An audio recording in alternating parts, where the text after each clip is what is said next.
This is the opening topic, Jesus, the divine friend. And in thinking about the month of December, we can't help but think about this most wonderful time of the year. It's the most wonderful time. And then we start thinking about the one who brings us so much joy, so many wonderful gifts, right? We're not talking about this guy. We're talking about Him. We're talking about our Master Jesus. It's only natural that in opening the month of December, Susanna chose somewhat of an introductory topic in talking about our divine friend and the meaning of Him in our lives during this most wonderful time of the year. But the reality is that for some, this is not the most wonderful time of the year.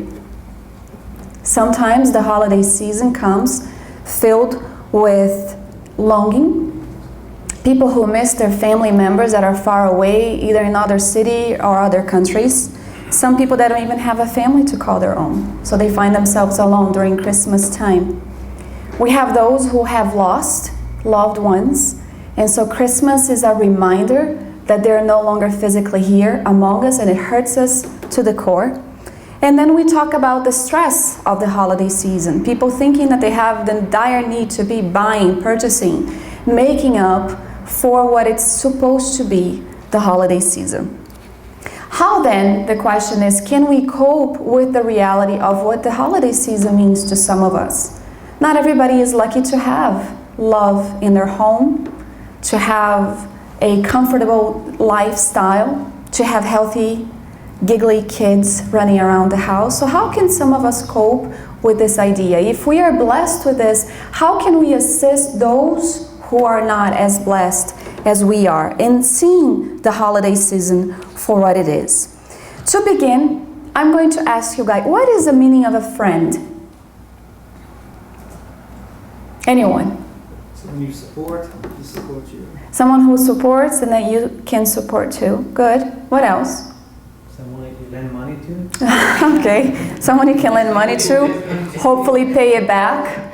Hopefully pay it back. What else? Take care of you. Take care of you. Yeah. I started thinking about this, and some of the qualities that we would try to assume in the presence of a divine friend. What kind of a friend was Jesus? We started trying to think about Him, and some of the things that we started thinking about in all of the examples that we read through His passage is that one, He was not judgmental at all. He was not judgmental. And if He noticed any kind of mistakes from His disciple or friends, He appointed lovingly the way to go. He never appointed unto them the mistakes that they were making. He wasn't saying, hey, you sinned. No, He would say, go and don't sin anymore, or go and don't miss the mark anymore. When Mary of Magdalene told Him that she longed for love, and realizing the kind of lifestyle that she had chosen for herself, He says, yes, that's a sincere feeling, but love doesn't come filled with the illusions of our earthly planet. It is much more than that. It's dedication, it's work, it's service on the benefit of others. And so I started seeing that in reality, the friend that He was probably characterized Him as a divine friend was somebody who was able to listen, to advise, to exemplify, never judge, and rather point lovingly towards the past. So what I decided to do here, because I wasn't there when He was, and if I did, maybe I didn't listen very closely because I'm still here 2,000 years later. I decided that it would be interesting to narrate a story and see Jesus as the divine friend. The story that we are going to narrate here today is somewhat close to how we feel sometimes. The main character in the story with Jesus felt often unjustified, misunderstood, even in his family home, even discouraged during difficult trials, not only in his family life, but also in the place of business. He was a fisherman. It wasn't Peter who we were talking about. In reality, it's the book called The Good News. And the story is called Good Cheer. It's chapter 8 of the book. There was an apostle whose name was Bartholomew. Have you guys heard of him? He was one of the 12 disciples. And he actually was one of the most devoted and dedicated disciple at the time, in the early times of Christ's preaching. Automatically, he felt enchanted, if we want to say this, but drawn to the loving energy that Christ emanated during many of his sermons, many of his teachings, many of the healings, many of the cures that he performed. And so he was there. Every opportunity that he had, every day off that he had, every moment of rest, we would find Bartholomew following Christ. The thing about him, though, is that he was always very sad. He was always sad. And when Jesus often saw him, he found him in deep meditation, as if he was lost in some kind of inner anguish that he couldn't really understand. One evening, when Peter and the other disciples were busy tending to their family members and other domestic tasks, Jesus decided to give him undivided attention. And so he invited him for a stroll. Seeing that the divine friend was taking interest in him and his situation, the disciple automatically started feeling emotional. Let's think about this. Sometimes in our lives we feel like this. We feel lost, we feel pain, we feel like we are lost in our own anguishes. And as soon as somebody says, "Hey, I am noticing that you are a little bit sad. What's up? What's going on?" Tears swell up in our eyes, our heart aches, and we have the dire necessity there to open up. And so, feeling the trust, the bond between them, Bartholomew says, "Master, I couldn't tell you for sure why I am filled with such sadness. I can tell you, however, that your gospel fills me with hope, for I know deep down the kingdom of heaven awaits our hearts in the higher spheres of life. When you taught us that your kingdom is not of this world, I felt a renewed hope I hadn't felt in a long time. I felt courage to cross through the mysteries of our earthly pathway. However, the impression that I get here is that everywhere I look, there are wicked events. There is a shadow over the greatest and purest things. Everywhere we look, we find the games of ambition, the spreading of disappointments." At this time, he is crying. The master looks at him and waits for him to silence down a little bit, and he says, "Bartholomew, our doctrine, however, is the gospel, the good news. Have you seen any good news not bringing about happiness and joy? Keep on doing the good your soul already understands, preserving your hope in light of the new teachings. Know that I don't hope to only bring about good cheer in the hearts of my disciples." And then Jesus says, "If I had the glorious opportunity to come here and teach that my kingdom is not of this earth, this does not mean that I don't wish to extend this kind of work over the hearts of those who wish to labor on this plane. It comforts me to know that I came into this world with this idea, that some of the other disciples would be taking on the lead of spreading the good news, the good cheer. The gospel will initially have to flourish in the soul before it starts producing fruits to feed others. I come from my Father filled with strength and faith, and my message shall provide great joy to the one who received the message in their hearts." And so he's having this conversation with Bartholomew, and Bartholomew is understanding, but meanwhile he's thinking about all of the other things that are causing him pain at that moment. And Jesus decides to continue. He says, "The earthly life is an extraordinary road that leads to the loving arms of our Father. The work is the march, the common struggles are the steps of every day. The wonderful moments of the morning and the silent hours of serenity are the point of rests. But listen carefully," he says. During the daily activities or physical rest, the hourly opportunities for a tender action or of a humble and caring word is always an invitation from our Father above for us to sow His holy blessings. Understanding that Bartholomew was already touched by the good news, by the gospel of love. Yet something was missing that he wasn't able to grasp fully with the difficulties, the normal difficulties of life. What is he saying basically here? That even during the daily activities or physical rest, that there is always an opportunity to do good, which is characteristic of a disciple trying to sow the holy blessings, that of which he has already understood. Bartholomew, lost in the explanation of this divine friend, understands from him that in reality, most men miss an opportunity to do good. In Spiritism, we will have the everlasting message that says that without salvation, without charity, there is no salvation. In talking about the need for us to be in society, each other's stepping stone, someone that other people can count on. The idea of his example as a divine friend, trying to spread, trying to touch us, so that we can try to mimic what he was doing. He says that most people place the imperfect desires over the greater designs of life, hindering their own march. And then we will look into the Spiritist doctrine to find about the current reason for suffering, none of which are related to last reincarnation or debts that we have to make up for, if we want to call it that way, but the fact that some of us cause a lot of unnecessary suffering in our own lives because we tend to place over the greatest design with our own imperfect desires, the here and now. Aulus in the book, In the Realms of Mediumship, will tell us that a lot of time people will lose an opportunity to lose for 1 second and gain for an entire eternity. Meaning to put forward a humble action, especially where adversaries and complaints and arguments are concerned. That is why, Bartholomew, there are so many people suffering the results of their actions. This is why we see people marching on forward, discouraged and often disappointed. So he basically gave him a glimpse of what he was going through.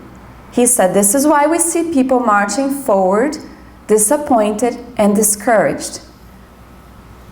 Bartholomew is listening to him, and he goes on to say, wishing to stay in this situation, they often close their eyes and ears to the spiritual reality of their soul, to the beauty that surrounds their lives. Serene creeks, stars that grace our skies above, the perfume of the flowers, a friendly word from a friend, the clarity that God has spread around our world so that man's journey on earth could be filled with beauty. Are we paying too much attention to unnecessary things instead of feeling blessed with the smallest of things that God has provided with us during our march? Because if we are placing our imperfect desires and wills over the greater designs of God for our lives, how are we missing out into all of this here that the divine friend pointed out to him? Because a lot of us will wish to stay in an accommodative situation where we don't wish to work for our own benefit, our well-being. If we are searching for the constant earthly pleasures and desires, missing out the important message of life, then we are also going to miss out opportunities to see all of the beauty that surrounds our lives. After silencing for a moment so that his words could truly be penetrated into the heart of Bartholomew, the disciple looks at Christ and says, Master, your enlightening words dissipate my sorrows, but does your gospel of love demand from us constant strength? Because sometimes it's pretty tiring, no? When we try to live in accordance with this gospel, with this good news, with these examples that he brought us, that is supposed to make our lives easier and happier, sometimes it feels like we have to seek additional strength and we don't know where to get it from. He says the truth doesn't impose demands, it transforms us. I do believe, however, that we must consider that joy, courage, and hope should be constant in our daily activities. But why do we allow ourselves to get lost in transitory nightmares when we already know about the glorious reality that awaits us in eternity with our Father? Why do we allow ourselves to get lost in these transitory nightmares? What to do when everything around us just seems to be a battle against us? Our daily work life seems to be filled with difficulties at all times. So Jesus looks at him patiently with his divine posture of a friend, and he says, Bartholomew, what is the best business of the world? Is it the venture that comes from the weight of the gold, oftentimes silencing the soul, adding more worries to the material life? Or is the definite enlightenment from the soul towards God that can only be accomplished by man's own goodwill? Those who sincerely wish to march towards his love. Shouldn't the misfortunes, he says, of labor, and this is where we come back here 2,000 years later, shouldn't the misfortune of labor be an invitation for us to sow with more love? Wouldn't it be an indirect appeal from up above to remove man from their earthly illusions and pay more attention to the labor they should be doing inside of transformation? Bartholomew, allowing that answer to go straight to his heart, now starts weeping. And he says, isn't our sadness justified, however, when we lose a loved one? He had just lost his mother. And Jesus answered, how can we say we lost someone when God is everyone's Father and takes care of them? The death of the physical body only opens a door to a whole new world for that soul. No one becomes truly orphaned on this earth because everything and everyone belongs to our Father who is above. That is why all children of God, every disciple, should be sowing love, peace, and joy. Now, it's pretty normal and natural when we lose a loved one that we should feel pain, that we should miss them, that we should wish that they were here so that we can touch them and hold them once again. But in reality, he's bringing Bartholomew a whole new view that in reality nobody's orphaned here or left behind, or that we lose someone, because in reality they're just facing a whole new plane, that of the spiritual world. And he was trying to give him a little bit comfort to understand, because he knew what was coming next, that he wasn't really orphaned, as he was deeply feeling inside. And the other day, we had a guest speaker come from Brazil telling us about our responsibility with every children, because in reality we are all children of God, we are brothers and sisters, and even those who have no parents in reality are not orphaned. Our Father is one of the same. We were in reality all adopted by our parents when they received us in their home. That to me spoke really loud because I'm adopted. So when I see that in reality my father, my adoptive father, had a commitment there to bring me into his home as a commitment with the bigger guy above, my Father above. And this is basically what he was trying to give him the idea that his Father was in control of everything and in control of what was going on with everyone. Both of them became quiet at that moment. They exchanged a few last words between them, and Bartholomew decided to retire for the evening. After receiving the enlightening words and lessons from Jesus, he left with a new light. He started walking. It was really late at night. Everything was quiet around him, except for a few crickets here and there. He started feeling a little bit more serene and lighter inside, and he started thinking about everything that was troubling him before the conversation. And then he realized that everything that seemed to be so big and bothersome in his heart wasn't there anymore. They were there, but it wasn't as painful as he was feeling it before. He felt sweeter, he felt brighter. And when Jesus touched him in his shoulder as they said their goodbyes, he felt even more encouraged. He felt the strength that was missing at that time. You see, a little bit about Bartholomew. Although he was born in Galilee, he actually resided in another small city nearby. And so he made his way towards that small city, thinking about everything that had happened. He looked up in the skies, and all of a sudden, thinking about paying attention to the beauty that surrounds us, he started noticing that the stars were a lot brighter. he started noticing that Lake Gennesaret seemed to be more placid, more pure. He could see the light shining on the lake. The wind was blowing, it was soft, but it wasn't cold. And he actually felt that as it actually reached his ears, he felt like it was a sweet melody talking and singing deep into his soul. He started again thinking about all of the reasons that brought him to so much pain and suffering, the deep meditations that he allowed himself to get into. And then he remembered the biggest one, his mother's passing. He longed for his mother so much. The lifestyle, the family home that he had was not ideal. And she was the one who offered him so much hope, so much love. Reflecting, however, on the Master's own word and believing in the divine providence that was promised unto him, he thought to himself, isn't God our Father and Mother up above? Then I guess I'm not truly alone. He thought about the difficulties of life and even pondered about his own siblings by blood, his brothers, who caused him such pain. They mocked him, they accused him of being a traitor because he followed Jesus' teaching as opposed to the old law, the Old Testament.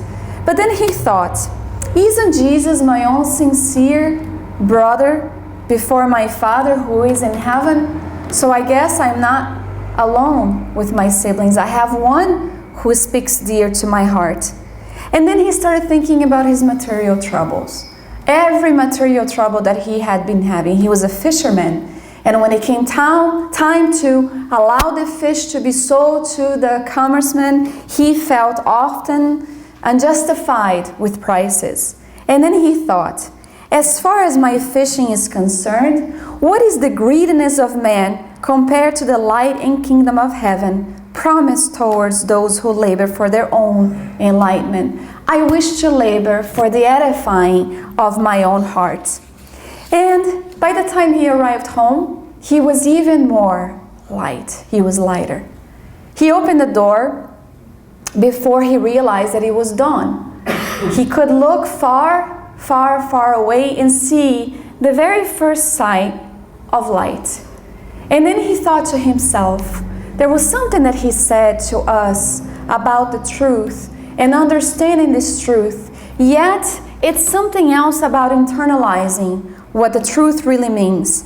And then he found comfort in knowing that the Sun of Truth does indeed shine for everyone who have ears to hear and eyes to see. And he could see and he could hear the beauty of the sounds all around him. When he walked in, his brothers greeted him with the same ugliness from before, accusing him of everything, insulting him as it had happened so many times previously.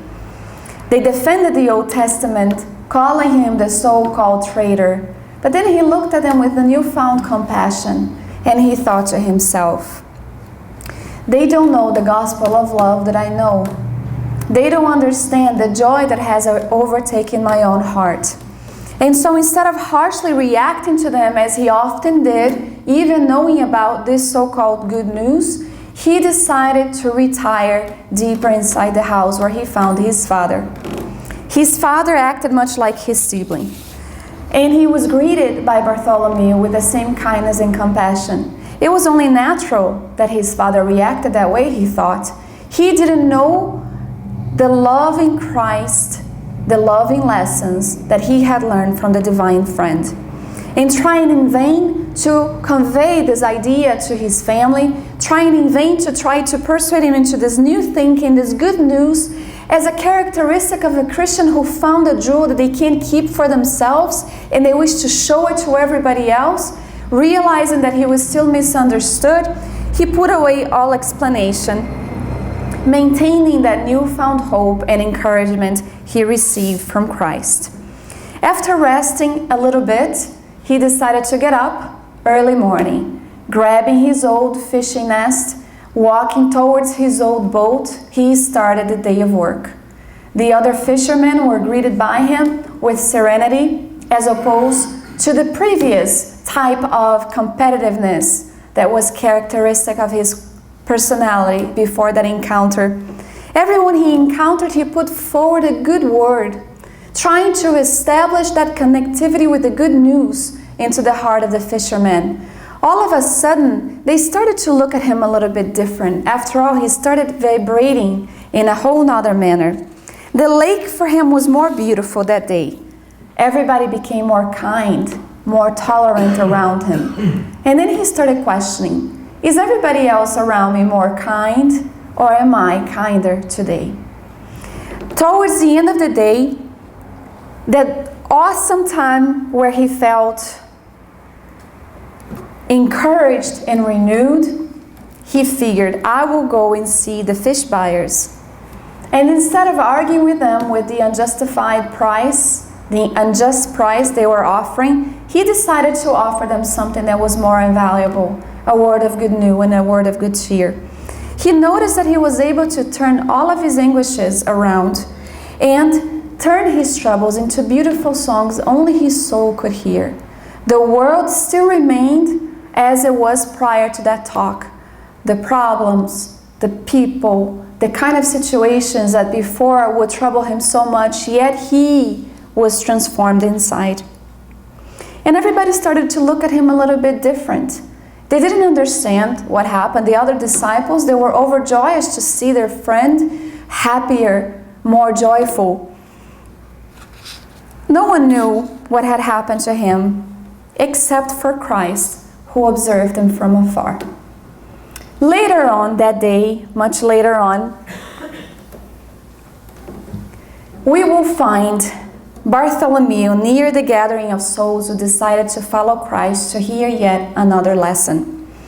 Men and women, children and folks, old folks, some Roman soldiers kind of walking by trying to find out what kind of chaos Christ was going to cause that afternoon.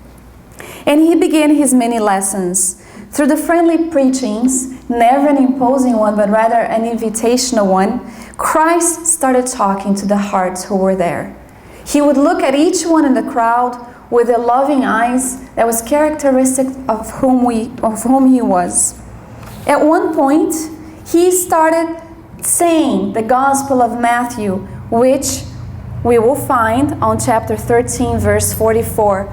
He would raise his voice with an energy saying, "The kingdom from heaven is like treasure hidden in a field, that a man found it hid. In his excitement, he went on and sold everything he had and bought that field." After he was done, allowing the words to sink in, he started looking at everyone who was there, his disciple, the women, the children, and then he caught Bartholomew's eyes. They were filled with tears, the kind of joyful tears that he hadn't felt in a very long time. And he let that eye gazing, met in the silence of their own soul, linger for a little longer. And then he continued with the lesson. The soft light of Jesus' eyes penetrated deeply into Bartholomew, and he understood the delicate yet profound meaning of that lesson for him, the suggestion that was behind that message for him. And so he sent Christ in thought, a thinking about his gratitude and how much he had learned, not only that previous night, but later on, the message that he had received in the afternoon. It was a very defining moment for him because he realized that his tears were now of this new good news, the good news that he had heard so many times before and never truly allowed to sink in. And so we come back to our reality and we start questioning about that. Because some people will say, well, it was very easy for Bartholomew. We don't have Christ sitting beside us, holding our hands, listening to our anguishes and pain. He did. He touched his shoulder, renewing him with hope. What do we have? Scriptures, studies, different religions that oftentimes break men apart. Where is the divine friend after all? And how can we internalize the good news so that while the world is chaotic around us, our inner world is silenced and able to see the beauty that surrounds us? And so the person who comes to answer this question for us is Alice in the book In the Realms of Mediumship. He will say, Yes, symbolically, Spiritism is Jesus returning to the world, inviting us to individual growth through constructive and incessant work. And so we have this beautiful doctrine that in reality was a promise by Christ himself when he told us over 2,000 years ago, "If you love me, keep my commandments, and I shall pray for my Father, and he will send you another consoler, so that he may remain with you forever, the Spirit of truth, whom the world cannot receive, because it neither sees him nor knows him. But as for you, you will know him, because he will remain with you and will be among you. But the Consoler, who is the Holy Spirit, whom my Father will send in my name, will teach you all things, and will enable you to remember everything that I have said to you." When we see that symbolically Spiritism is Jesus returning to our world to help us through constructive work, incessant work from our part in edifying whom we are, we can't no longer say that we don't have the divine friend beside us, guiding us, instructing us, enlightening us, encouraging us through the difficulties of life. The Christmas season is one where we should be reminded of the greatest gift that we have ever received in our history. A man who was able to divide our very history in the before and after him. No one else has ever made an impact like that. Why is it that Christ talks so deep inside our hearts? When we enunciate a prayer, when we are filled with pain and anguish, why is it that just by thinking about him and his loving and caring eyes, we start to feel a connection? Something that offers us the consolation needed for us to be able to face the trials of life. It's something that tells us that the divine friend indeed is among us, that he has been with us all this time. Bartholomew allowed himself to open up and offer him a glimpse of what was troubling him inside. What about us? Are we able to open up and offer a glimpse of what's truly troubling us inside? But much more, are we willing to receive the good news, internalize, so that we can start living, even with the difficulties of life, in accordance with the teachings of Christ? The thing is that Bartholomew understood that with the difficulties and trials of life or not, the divine friend's lesson and the good news found a place in his heart. And the invitation is that this very same good news, good cheer, find a place inside our hearts. He understood that the treasure that awaits those who live in accordance with the unforgettable teachings can never be compared with the transitory, painful moments that most of the times we have here. There are so many parts of this lesson and of the Spiritist teachings that come to simplify what we couldn't have understood back then. We weren't ready, we weren't mature enough to understand, and today we can claim that that's true. We can claim that we are not ready to assimilate. So the invitation is for us to learn to celebrate this season, talking about with each other, with our kids, with our family members, in trying to celebrate the divine friend and what his everlasting message truly means for us. Thank you so much. I will open up for comments, questions.